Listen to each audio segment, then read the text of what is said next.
And I would like to invite Dr. Sashidhar. He is the Associate Professor at the Department of Neonatology at St. John's Medical College, Bangalore. Sir, I request you to take over.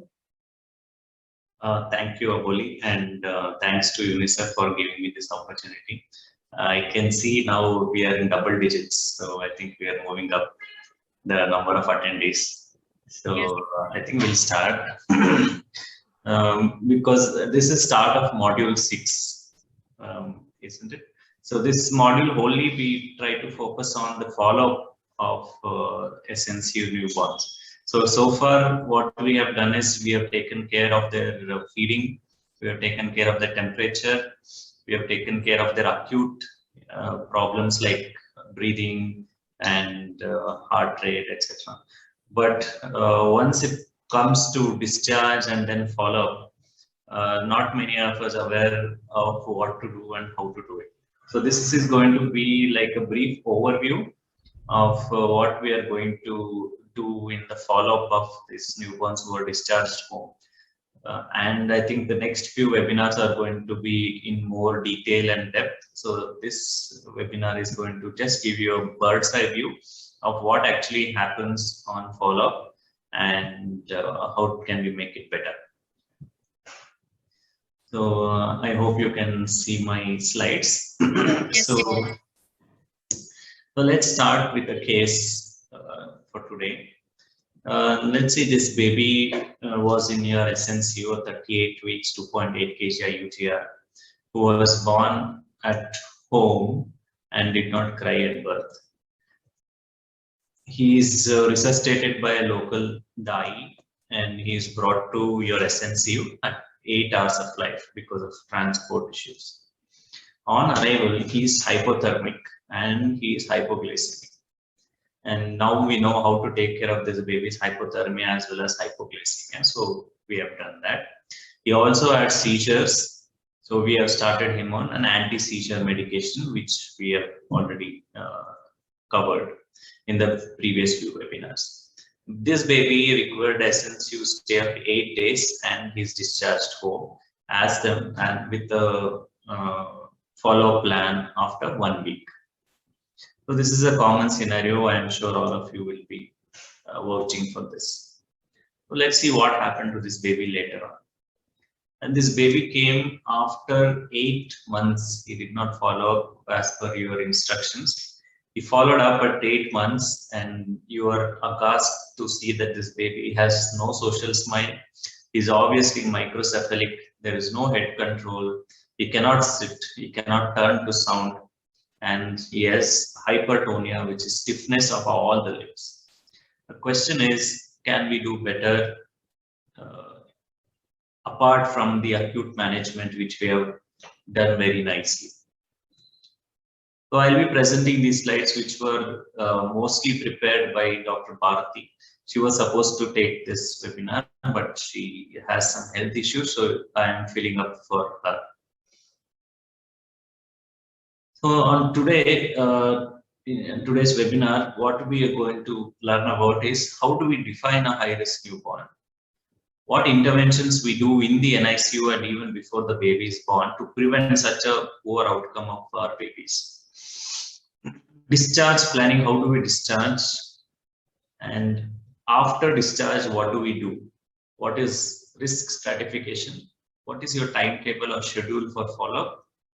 How do we do growth monitoring? How do we do neurological examination? Little bit about general movements and some investigations on follow-up. And finally, we will be summarizing in your own languages. So the first question is, who is a high-risk newborn? So the simple definition for this is any baby who needs SNCU attention. I can give you a list of 20 conditions where you need to do follow-up, but it may not register. And the simplest thing to remember, any baby who requires NICU admission for, let's say, more than a day is a high-risk newborn. So the risk this baby has got is from biological factors, like the baby is premature, less than 34 weeks, or less than 1.8 kilograms, or he has a disease like kernicterus, meningitis, sepsis, seizures or anything which can affect the brain and long-term outcome of this baby. So that's the biological risk. Second, there may be an interventional risk that we have added on top of the biological risk by our interventions, which may be life-saving at that time.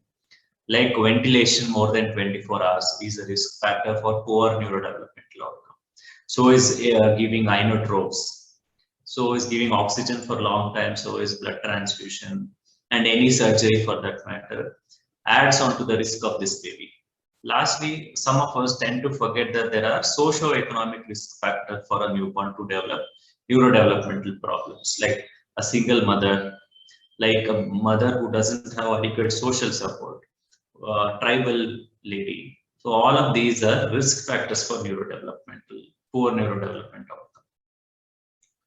outcome. So far, governments and private bodies and hospitals and doctors, including nurses also, tend to think of success as a baby getting discharged. Oh, this baby was 1 kg at birth and he is going home today, so let's celebrate. I'm sure that's a cause of celebration, but our celebration doesn't end there.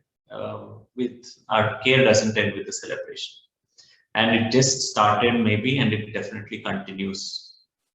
Why is that? Is because we are not worried about just survival anymore. Our goal is intact survival. The survival which gives good outcomes for babies for long term, not just adequate discharge, what we saw in our case, and poor outcome later on. We want good outcome even later on. And now policymakers, governments, hospitals, doctors, and all healthcare professionals are trying to see that this baby has intact survival and not just a survival. That is because we have realized over the years that our mortality has come down drastically. Previously, it used to be a rare entity when a 1 kg baby goes home, gets discharged. Now it's not such a rare entity anymore.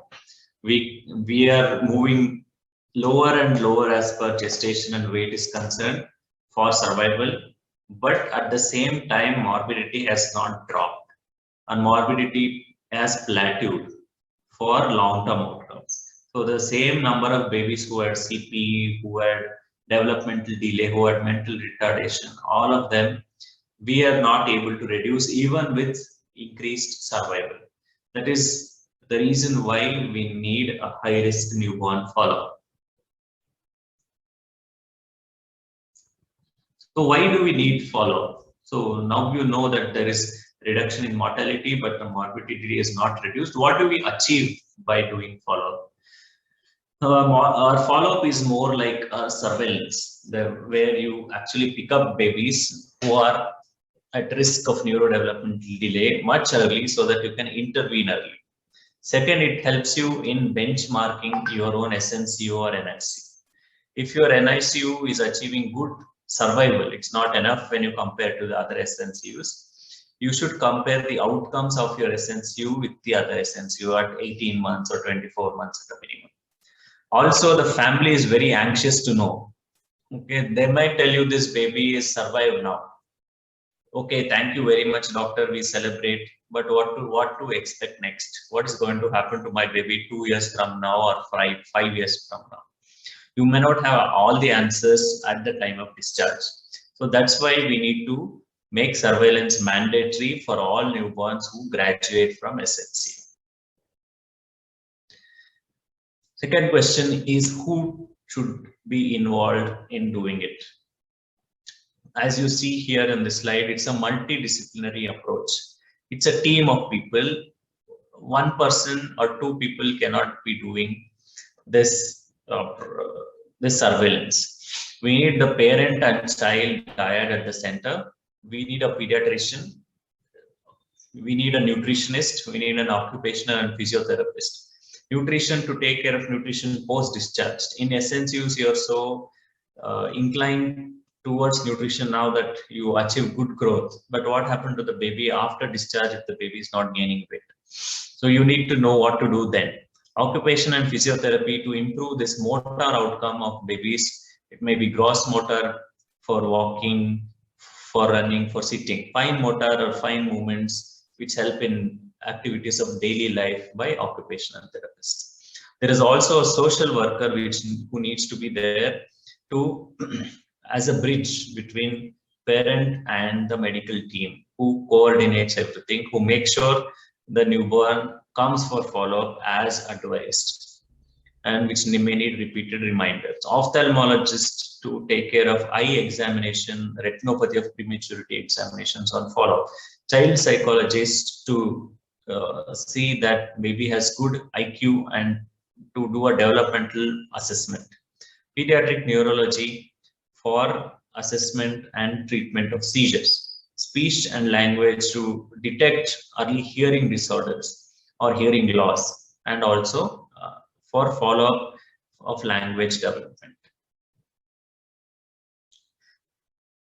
But it does not start at the time of discharge. So the neurodevelopmental problems start at birth or even before birth. So it's a continuum of care from mother's womb up to 8 years of life, or at least till 2 years of life.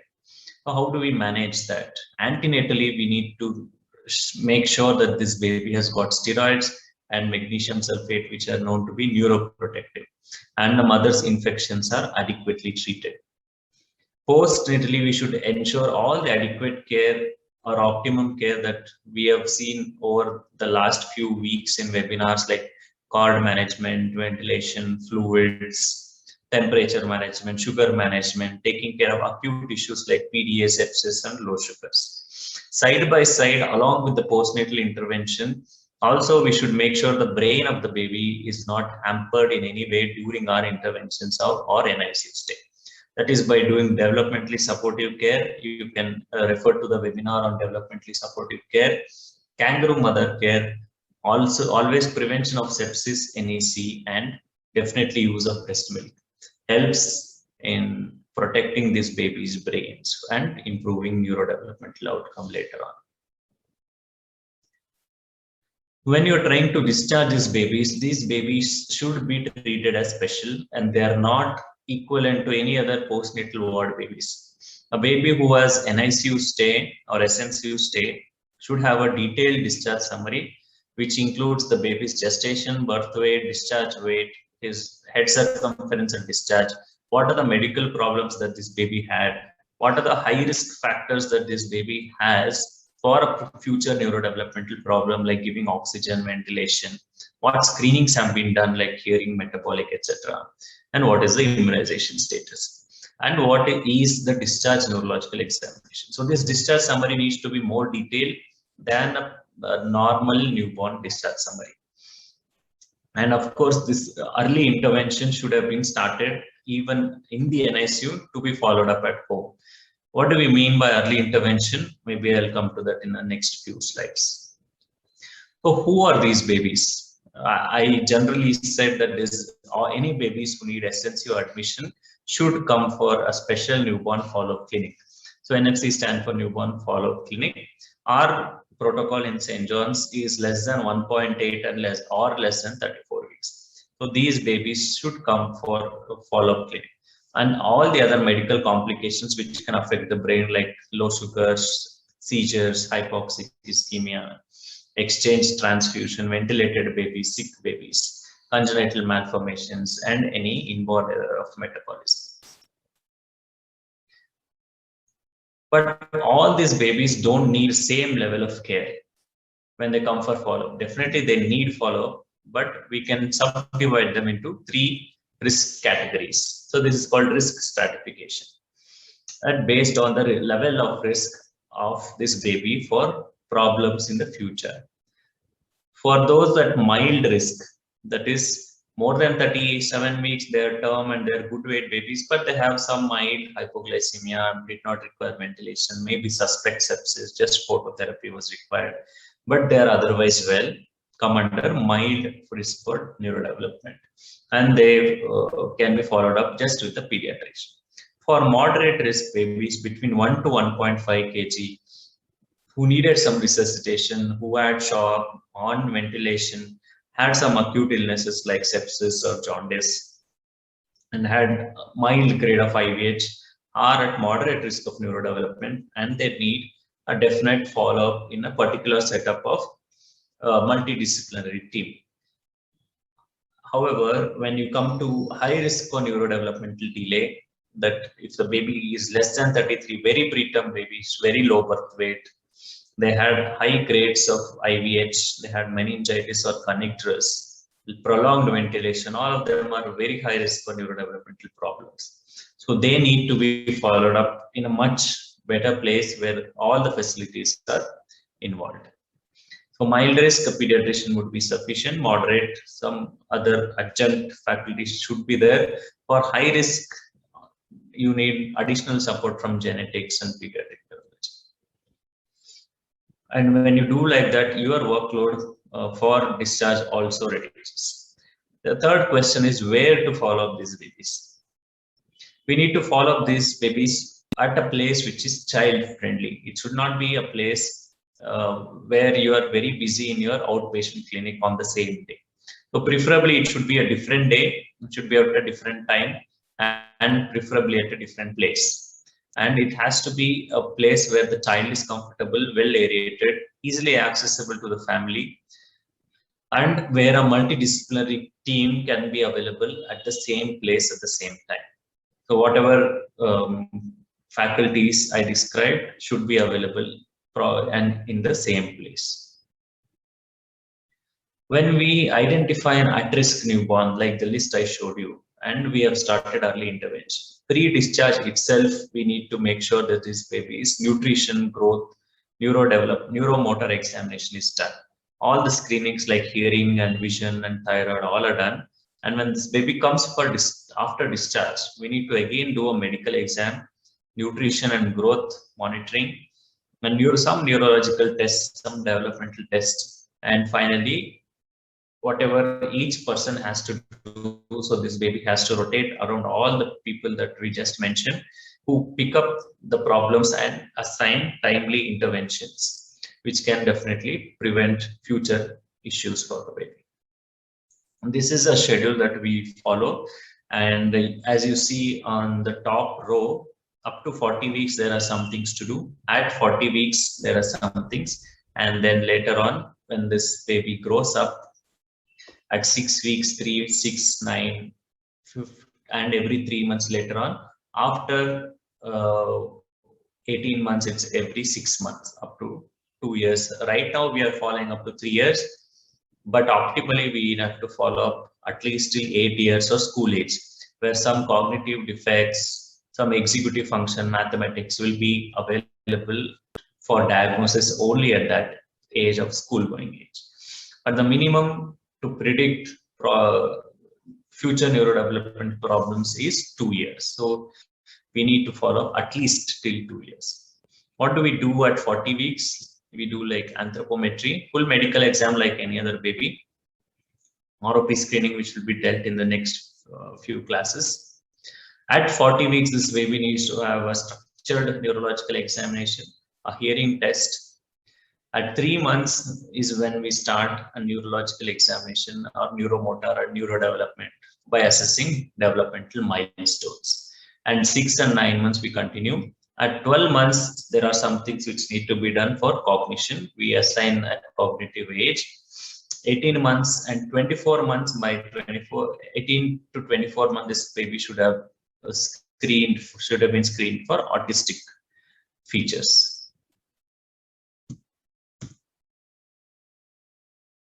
Whenever we are following these babies, we need to understand the concept of corrected age and chronological age. A corrected age is taken from expected date of delivery from the mother. So when this till 40 weeks, we have to say the baby's age in corrected gestational weeks. After 40 weeks, we have to say it in months. Suppose a baby is born at 32 weeks on 1st January. So a CDOB or EDD will be 26th of February 2021.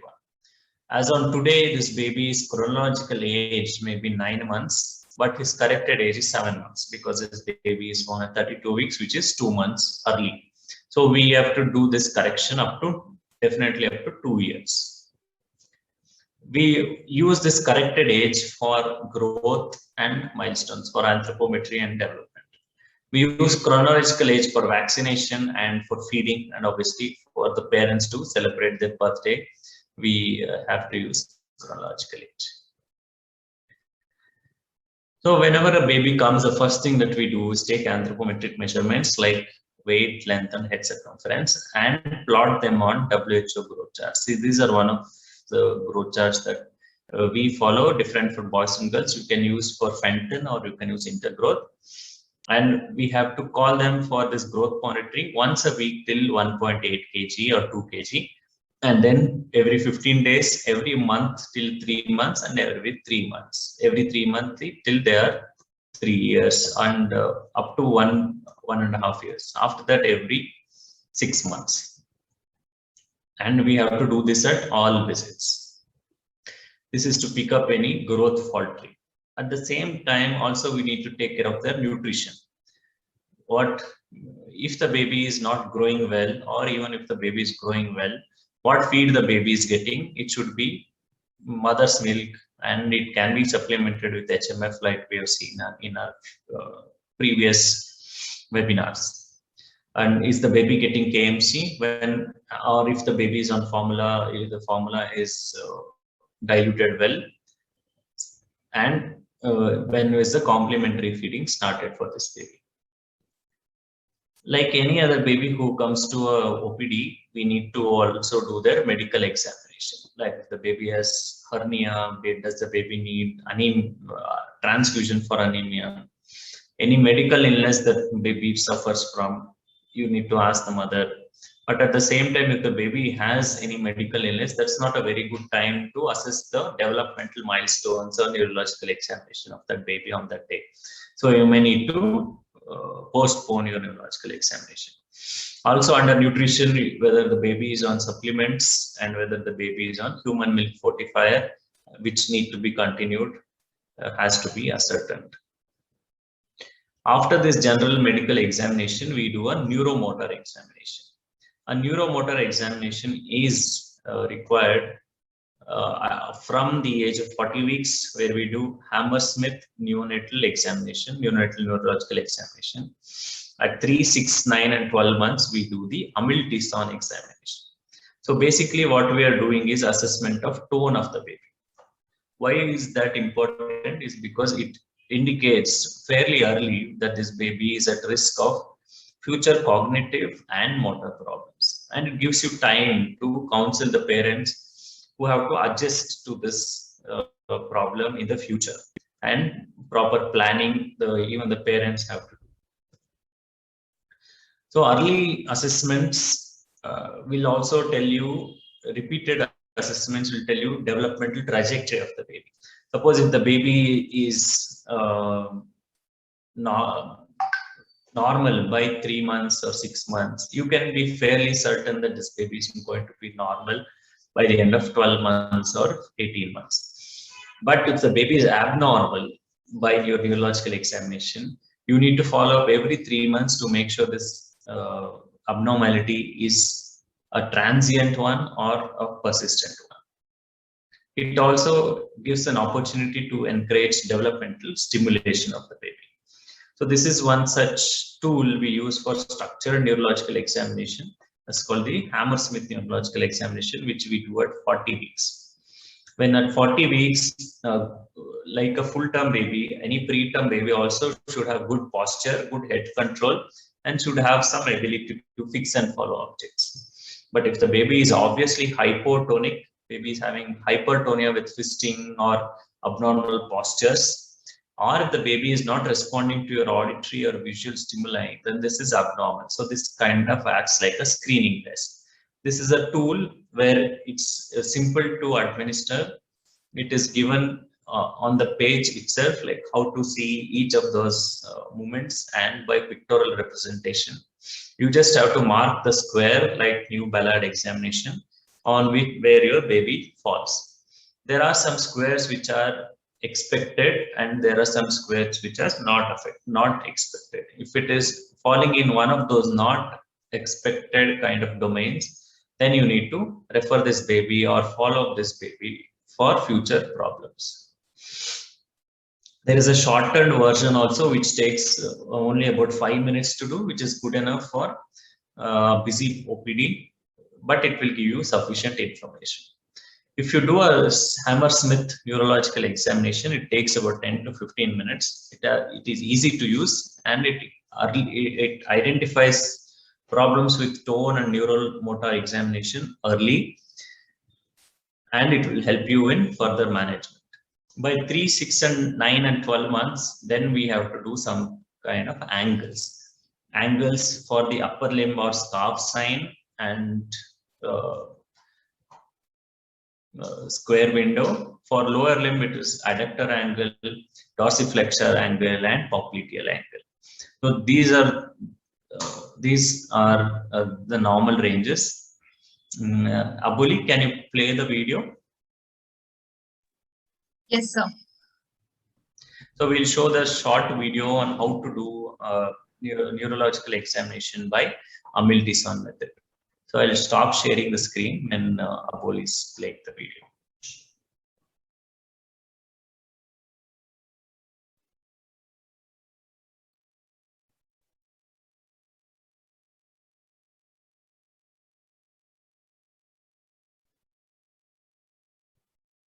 The adductor angle.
Yeah, so we just saw a beautiful video of Amil-Dison angles. You could also see how a newborn was responding to your smile, and she was actually fixing and following for light.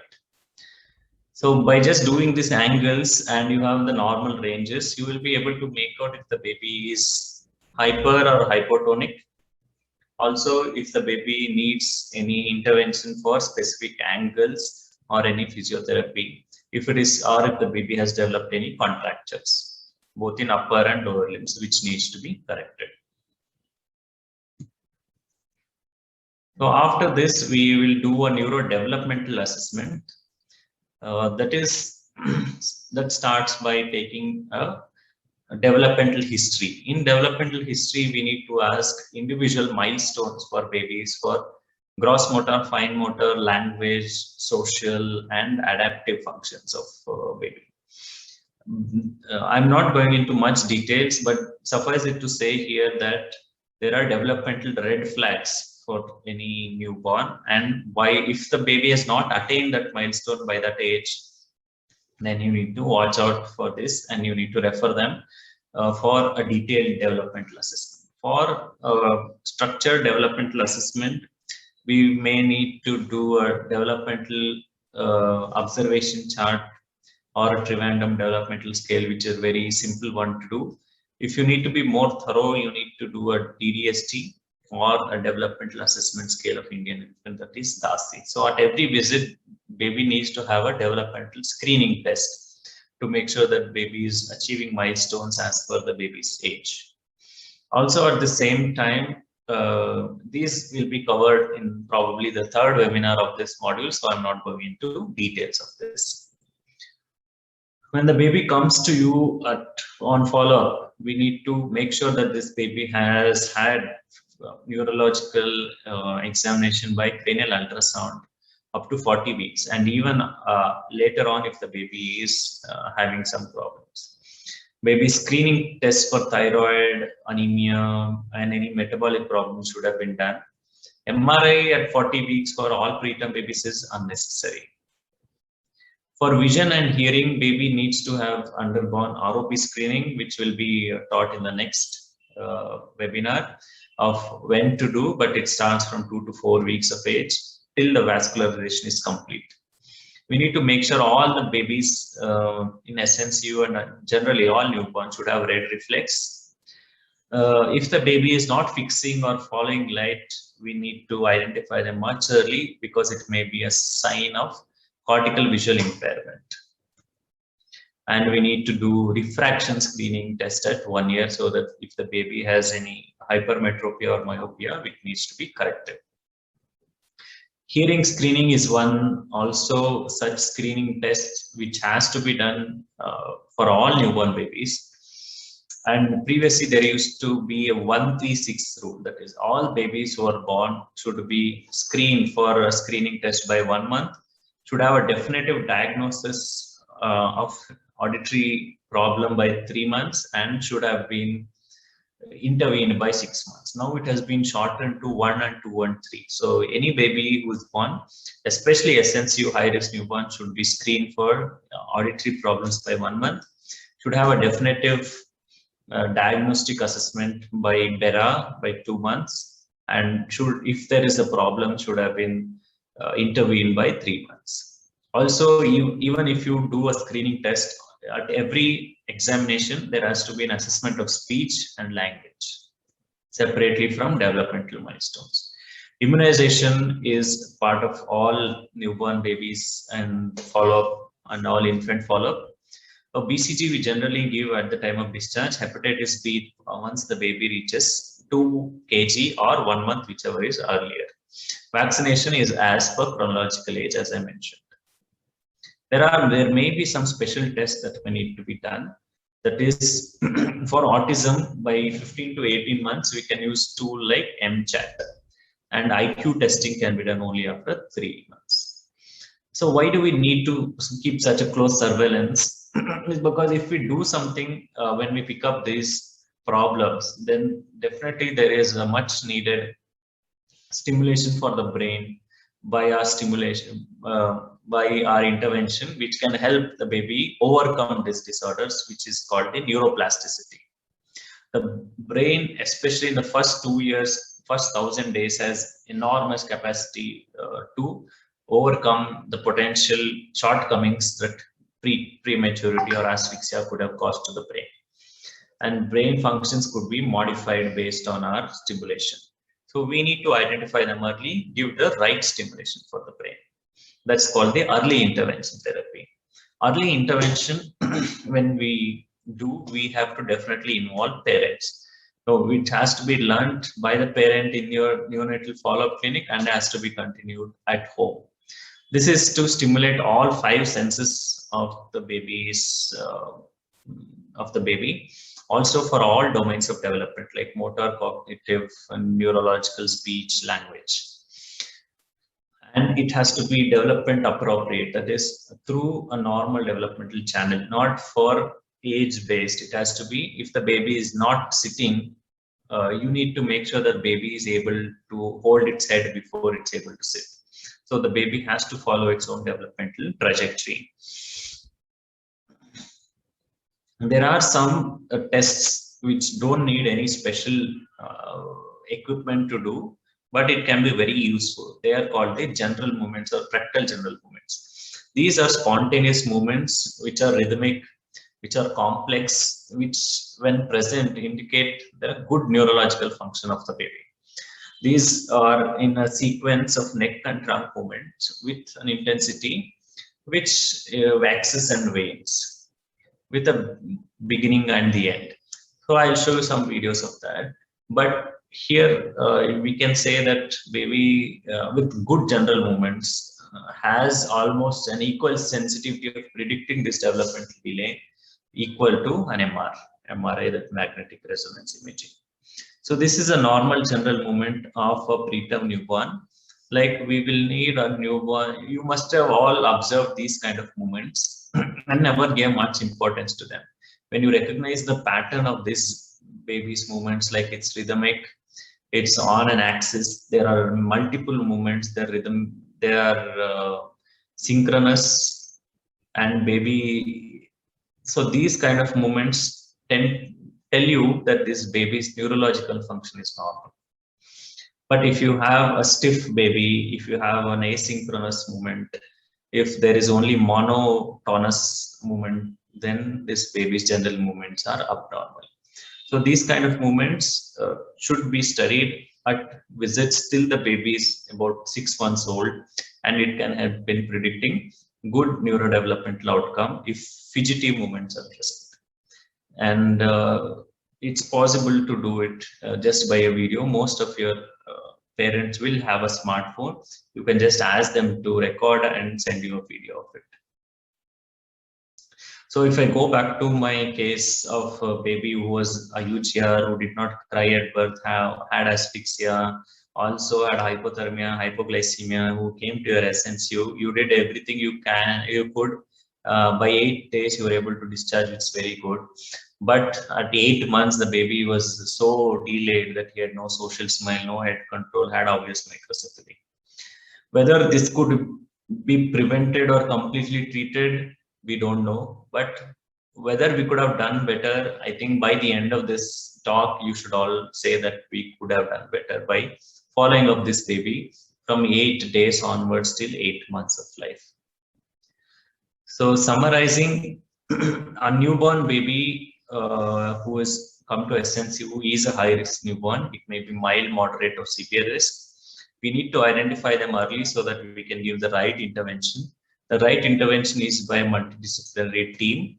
Each follow-up visit, we need to assess growth, nutrition, anthropometry, do a basic neurological examination, which is motor, sensory, developmental.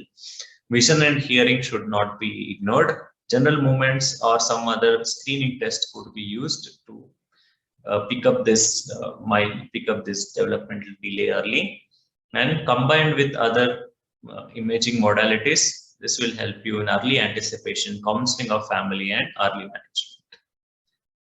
So any high-risk newborn, it has to be started on early intervention pre-discharge. On discharge, all the screening tests and neurological examination should be done. And on each visit, we need to assess certain things and provide time-specific interventions. So thank you. I stop sharing my screen and give the screen to Aboli. Thank you so much, sir, for presenting such a detailed and informative presentation.